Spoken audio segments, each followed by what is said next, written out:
এক নম্বর, যারা দাওয়াতি কাজে মুবাল্লিগ হবে, দায়ী হবে, তাদের উপর নির্যাতন আসবে।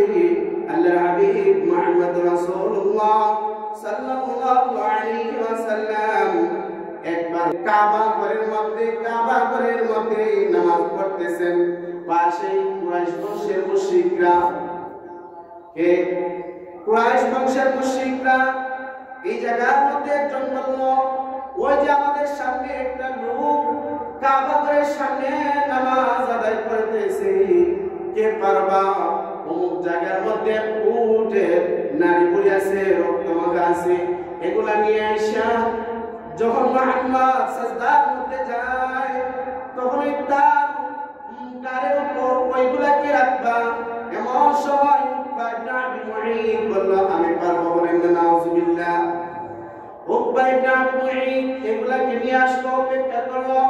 মুহাম্মদ রাসূলুল্লাহ সাল্লাল্লাহু আলাইহি ওয়াসাল্লাম তখন সিজদার মধ্যে যান। এই নারী বুড়িগুলা আল্লাহর হাবিব মুহাম্মদ রাসূলুল্লাহর গায়ের মধ্যে রাখা হয়। যখন আল্লাহর হাবিব মুহাম্মদ রাসূলুল্লাহ সিজদায় গেলেন, উকবা ইবনে আবি মুঈত ওই সময় আল্লাহর হাবিবের গায়ের মধ্যে ওই নারী বুড়িগুলাকে রেখে দিল। বলেন নাউজুবিল্লাহ। এই খবর যখন চলে পড়লো, একজন খবর করলো ফাতিমা রাদিয়াল্লাহু তাআলা আনহার কাছে, ও ফাতিমা, তোমার বাবা কাবার সামনে নামাজ পড়তেছেন, উকবা ইবনে আবি মুঈত তোমার বাবার গায়ের মধ্যে উটের নারী বুড়িরা তোমাখা এগুলা দিয়ে রেখে দিয়ে আসছে। ফাতিমা দৌড়ে আসলেন, আসার পর ওইগুলাকে সরাইয়া নিজের বাবা হাবিব মুহাম্মদ রাসূলুল্লাহ সাল্লাল্লাহু আলাইহি সাল্লামকে উঠাইলেন না। বলেন আল্লাহু আকবার। আল্লাহর রাসূল মুবাল্লিগ, দ্বীনের দাঈ, এজন্য তার উপর নির্যাতন।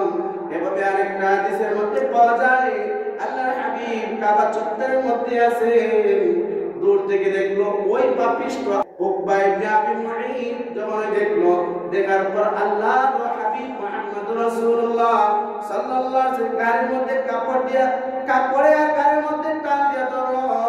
এই খবর যখন একজন মুশরিক আবু বকর সিদ্দিককে দেখলো, বলল, আবু বকর, তুমি ওই জায়গার মধ্যে আর কাবা চত্বরে তোমার বন্ধু মুহাম্মদকে উকবা ইবনে আবি মুঈত মারধর করতেছে। আবু বকর এখন দৌড়ে আসলেন, আসার পর বললেন, আতাকতুলুনা রাজুলান লিয়াকুলা রাব্বি আল্লাহ,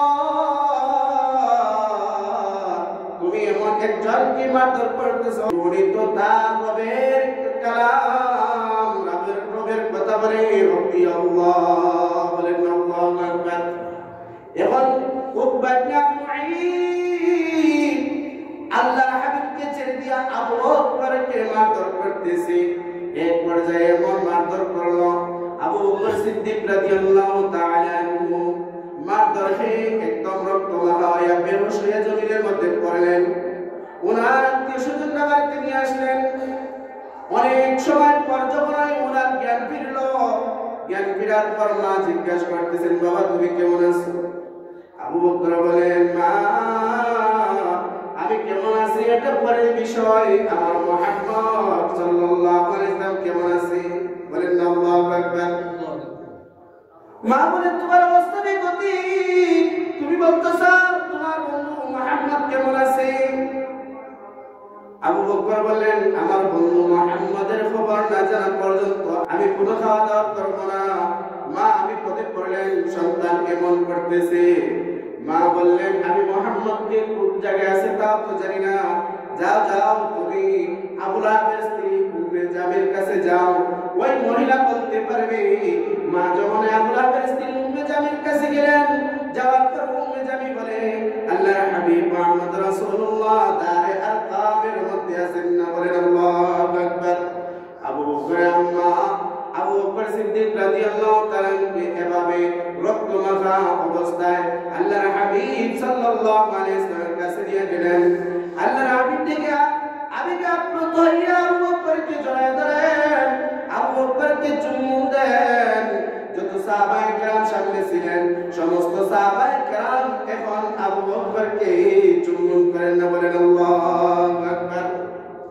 এভাবে দিনের কাজে বাধা বিঘ্নতা আসে, নির্যাতন আসে, যারা মুবাল্লিগ হয় তাদেরকে এভাবে নির্যাতন করা হয়, ঠিক কিনা?